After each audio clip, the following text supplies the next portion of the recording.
mempersembahkan sandiwara radio Saur Sepuh dalam kisah Darah Putra Sanggam.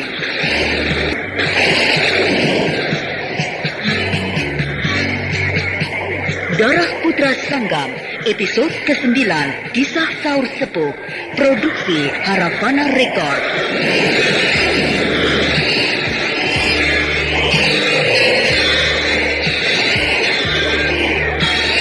Naskah karya Niki Kosasih, hiasan musik dan sutradara Indra Mahendra.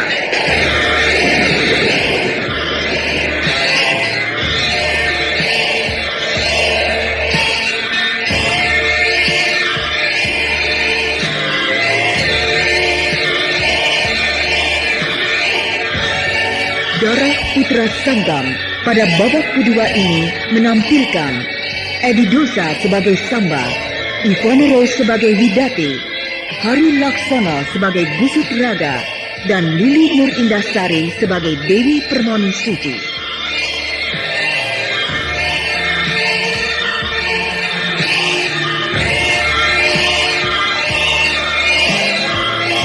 Inilah Darah Putra Sanggam babak kedua. Ada apa sih, Yu? Dari tadi tak perhatikan kok mukamu kusut banget. Aduh, aku lagi pusing nih. Mamaku minta dicarikan channel YouTube yang ada sandiwara radionya. Apa ada coba?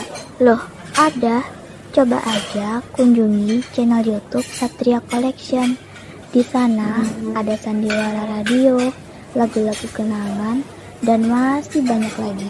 Wah, ini yang aku cari. Terima kasih ya, Res. Mengenang masa lalu adalah hal yang sangat menyenangkan. Ya, lagu-lagu kenangan, dangdut, pop, ataupun sandiwara radio yang kini sudah tidak bisa kita dengarkan lagi. Jangan khawatir, di konten kami sediakan itu semua. Semuanya bisa Anda nikmati di channel YouTube kami, Satria Collection. Tunggu apa lagi? Kunjungi YouTube channel kami. Jangan lupa subscribe, komen, dan like-nya.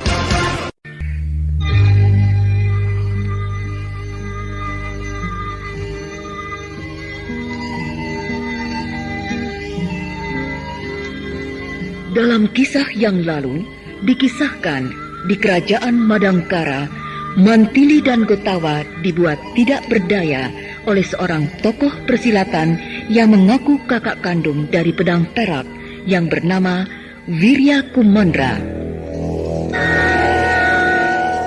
Dia datang menantang Mantili untuk perang tanding di Gunung Wangsit.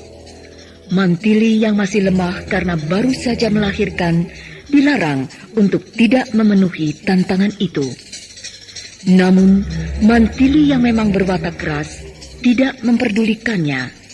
Lebih lagi, setelah Gotawa suaminya kini seperti lumpuh karena serangan itu. Hatinya ingin menuntut balas.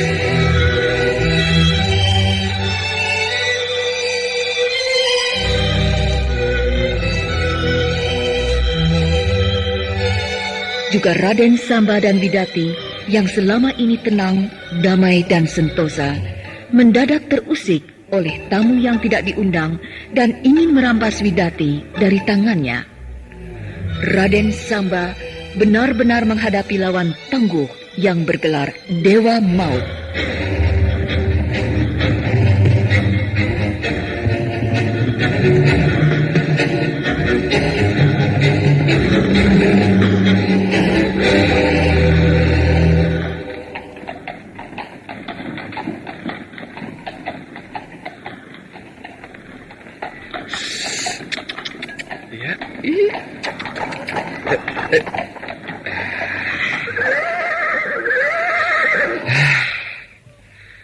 Kuda-kudaku letih rupanya.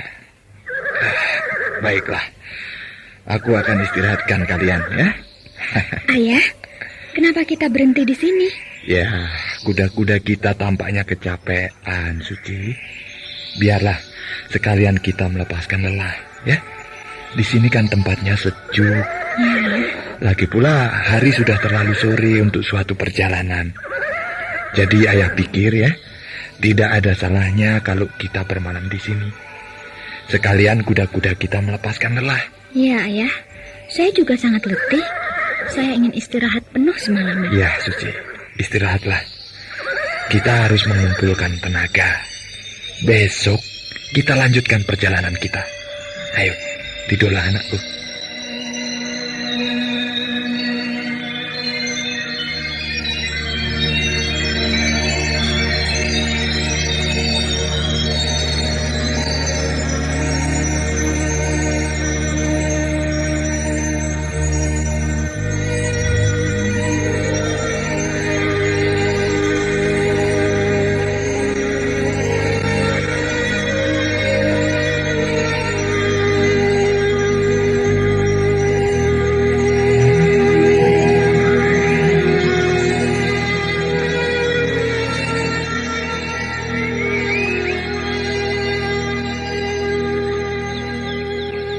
Suci, ayo bangun.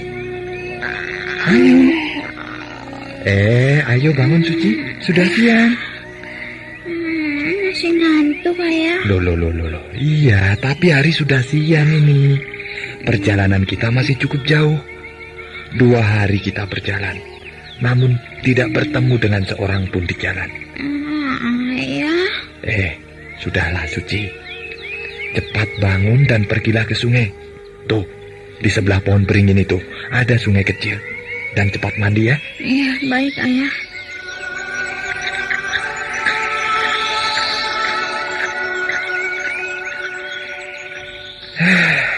Kasihan anakku. Kau harus ikut menanggung derita.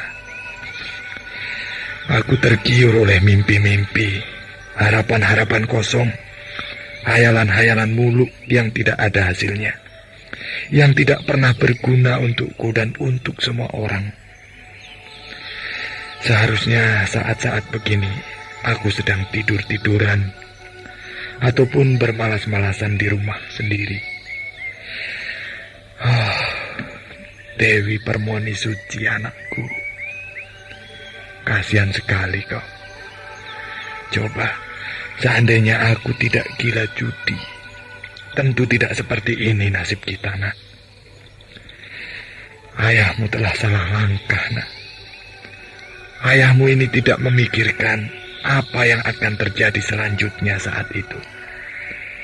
Ayah hanya memikirkan kepuasan untuk menghamburkan uang dan harta yang ada. Kuda-kudaku rupanya sudah tidak sabar lagi. Mereka sudah ingin berjalan kembali.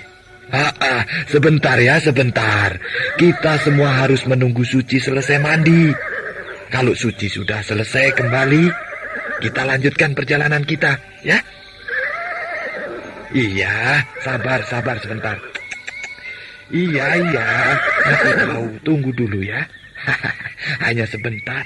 Sebentar lagi. Sebentar lagi juga Suci sudah selesai. Itu suara anakku. Iya.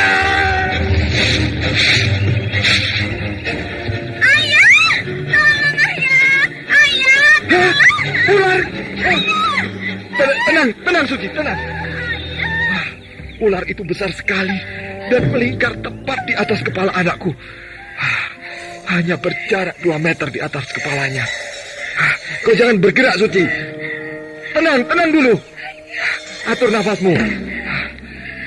Ya, bagus begitu. Sebentar. Pelan. Kepala ular itu, besar sekali. Lidahnya, dan baru sekali ini aku melihat ular sebesar ini. Lebih besar daripada paha kaki orang dewasa. Bagaimana caranya ini?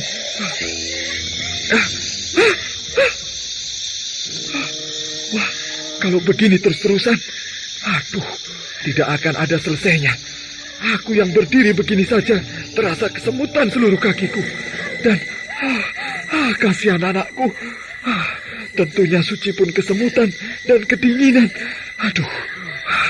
Dia masih berendam di air. Tenanglah Suci, tenang. Ayah sedang cari akal, nak. Bagaimana caranya mengusir binatang sialan ini?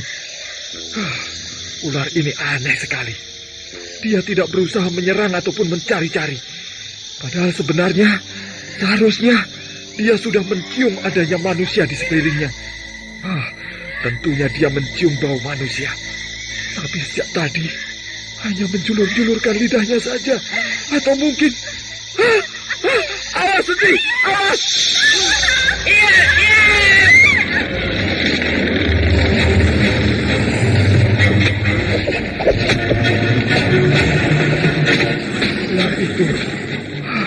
Ular itu Lunglai.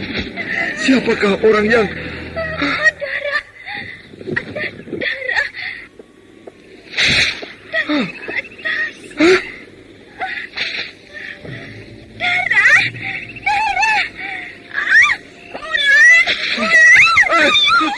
Suci anakku.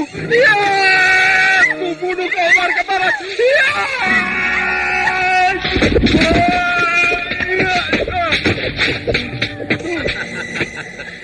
Ular itu sudah mati, Kisanak. Hei, siapa kau? Suruhlah gadismu berpakaian dulu. Kutunggu kalian di pedatimu.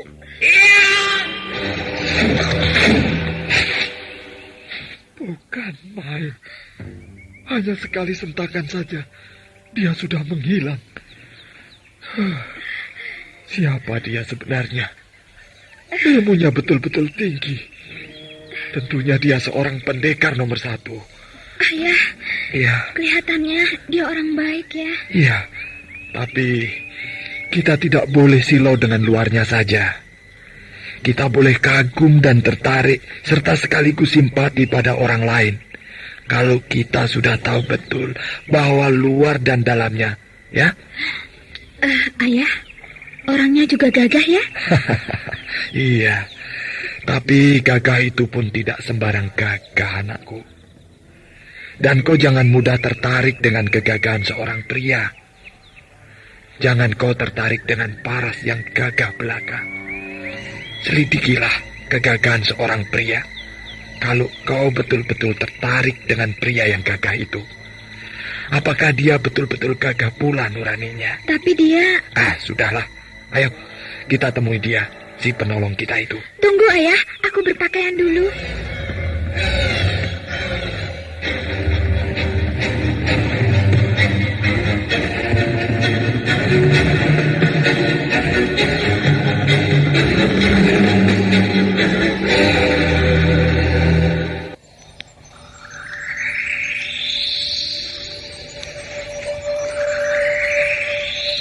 Kalau saya boleh tahu, siapakah Anda berdua? Dari mana dan mau kemana? Saya yang sudah tua ini punya putri satu-satunya. Namanya Dewi Permoni Suci. Dan saya sendiri, Gusut Raga. Saya datang dari Sanggam. Sanggam? Iya. Dan tujuan saya... Kami ingin mencari penghidupan baru di daerah baru. Ya, entahlah di mana kami akan menemukannya nanti. Iya. Lalu apa sebenarnya yang terjadi dengan tempat asal kalian? Apakah ada bencana yang menimpa di sana? Tidak, bukan. Bencana itu saya sendiri yang mengundang. Saya sendiri yang mengadakannya. Bapak sendiri? Iya, Saya kalah berjudi, nak. Dan kami berdua tidak tahu hendak kemana. Kami tidak punya tujuan. Kami tidak mempunyai siapa-siapa lagi, kecuali di Sanggam. Sedangkan di Sanggam, mereka tidak mau menolong saya. Mereka ingin membiarkan saya menghadapi kesulitan hidup ini sendiri. Semua saudara-saudara saya yang ada di Sanggam tidak mau menolong. Mereka malah mentertawakan, penuh ejekan kepada saya. Ya, saya memang bersalah. Dan saya telah berdosa besar kepada anak saya satu-satunya ini. Saya berdosa. Sudahlah, Ayah. Hanya dia satu-satunya yang saya miliki di dunia ini. Hanya dia yang dapat menerima saya sebagai seorang atau salah seorang yang terampuni. Hanya dia yang bisa. Iya. Lalu ibunya? Sejak Suci masih kecil, ibunya meninggal. Dan semenjak itu kami hidup hanya berdua. Iya. Seandainya Bapak dan Dek Suci tidak keberatan, ikutlah dengan saya. Tinggallah bersama kami. Tapi ya, jangan kaget saja, kami tinggal beramai-ramai. Terima kasih. Terima kasih. Maaf. Apakah rumah saudara merupakan perkumpulan? Oh, bukan, Pak. Pak, berhubung saya masih ada keperluan lain yang sangat penting, maka saya harus pergi terlebih dulu. Dan maaf sekali lagi, karena saya tidak bisa menemani Bapak hingga ke rumah saya. Ikuti saja jalan ini terus. Bapak akan sampai dalam 2 atau 3 hari, dalam 3 kali beristirahat. Maaf, kemana dan siapa nama Kisana? Cari saja rumah Juragan Bongkeng Merit di Kadipaten Gunalaga. Jadi, Kakang bernama Bongkeng Merit. Bagus namanya. Baiklah, saya pergi dulu dan saya tunggu kedatangan kalian berdua, ya? Hop! Iya! Iya!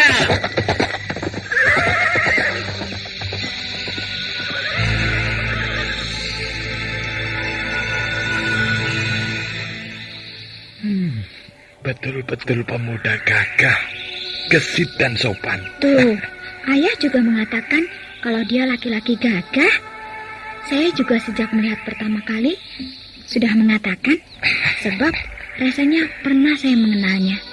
Tapi entah di mana dan siapa dia. Kenal? Ya, tapi di mana? Iya Suci, pernah. Tapi di mana ya? Entahlah, tidak ingat. Sudah. Ayo berangkat. Ya. Mereka sudah tidak sabar ingin cepat berjalan. Ayo, Ayah.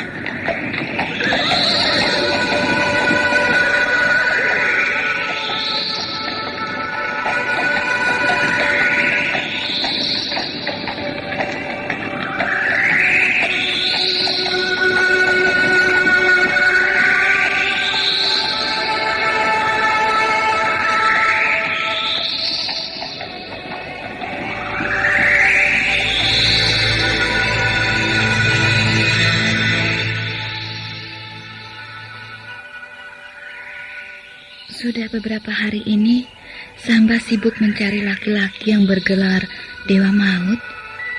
Kesana kemari, namun tiada hasil juga. Tiap hari pula malam. Sesungguhnya aku takut ditinggal sendiri. Untung Bongkeng dan Merit sudah kembali dari kampung seberang. Kalau belum, bisa mati kaku karena ketakutan aku. Siapa yang datang? Jangan-jangan Samba.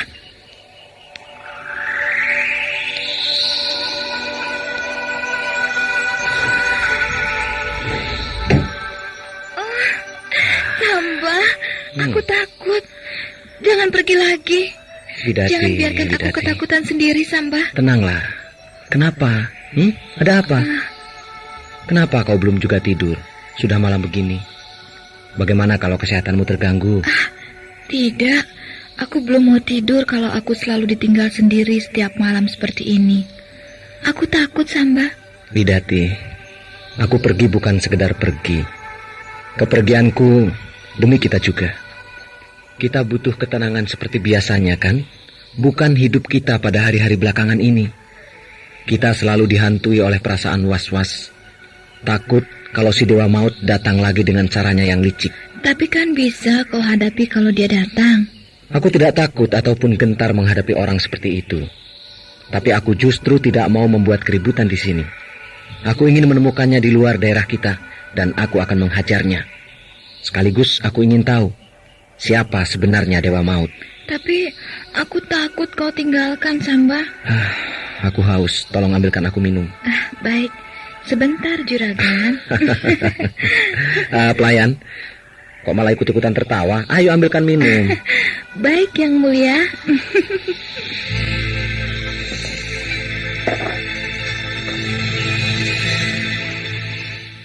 Ada apa sih, Hiu?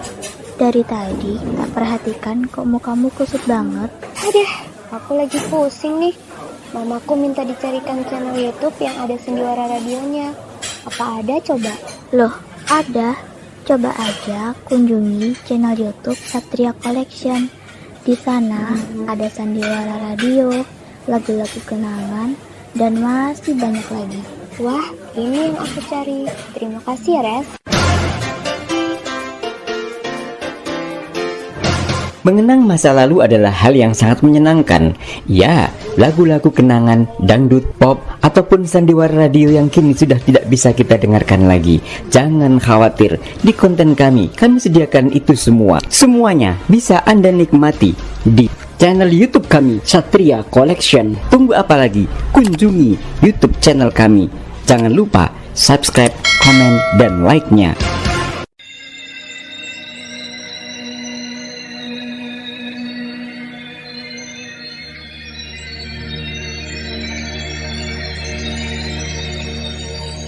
Belum tidur kan? Belum. Mau dengar cerita nggak? Oh, tadi siang ketemu istri orang lagi. Hus, masa semua yang ketemu harus janda? Sekali-sekali ketemu perawan juga nggak ada salahnya, kan? Oh iya. Ada cerita apa? Begini, tadi siang aku ketemu dengan orang Sanggam. Sangat menderita. Oh. 2 orang, laki-laki dan perempuan. Bukan suami istri, melainkan bapak dan anaknya. Kasihan ya. Apa dia mengenalmu? Rasanya tidak, sama sekali tidak. Lepas dari itu semua, aku ingin agar kau sudi menerima mereka untuk bekerja bersama kita. Bidati, selain mereka orang-orang Sanggam, tapi mereka juga orang-orang yang membutuhkan pertolongan. Mereka orang-orang susah. Dan aku mengkhawatirkan keselamatan mereka. Terlebih lagi pada anak gadisnya. Cantik. Iya, cantik sekali. Umurnya? Kira-kira 20 tahun. Ayahnya? Ya, kira-kira 50 tahun. Badannya tegap dan masih menampakkan sisa-sisa kegagahannya pada masa mudanya dulu. Tapi ketegapan dan kegagahannya itu laksana hilang begitu saja kalau mendengarkan ceritanya. Memangnya kenapa dia? Dia kalah judi. Kalah judi? Untung saja anak yang cantik itu tidak dipertaruhkannya sekalian. Oh ya, lalu di mana mereka? Dalam perjalanan kemari. Besok sore kira-kira, ya mereka akan tiba di sini. Jadi mereka masih di tengah belantara? Iya. Oh, Samba, kenapa tidak kau bawa sekalian mereka bersama-sama? Kenapa kau tega? Ya, bagaimana mungkin? Aku kan harus menceritakan terlebih dulu kepadamu. Dan apakah boleh mereka di sini atau tidak? Kakang Samba, kenapa mesti begitu? Bidati, istriku yang baik. Aku memang suamimu. Dan kita memang hidup bersama. Tapi aku merasa semua yang ada di sini adalah bukan milikku, melainkan milikmu sebagai peninggalan almarhum suamimu, Juragan Onom.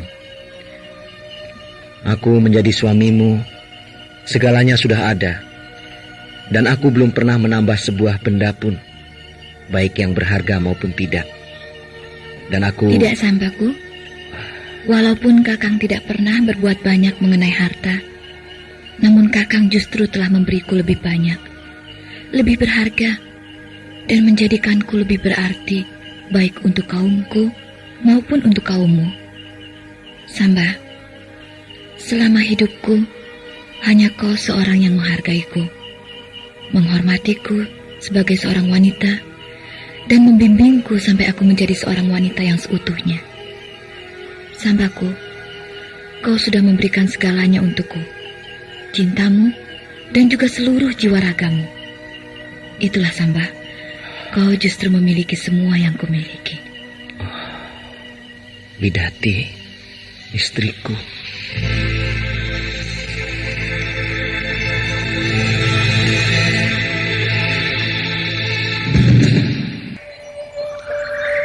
Dengan kehebatannya sebagai seorang pendekar, Samba berhasil menyelamatkan jiwa Dewi Permoni Suci dan sekaligus berhasil membinasakan ular besar yang tengah mengancam jiwa gadis itu dan ayahnya.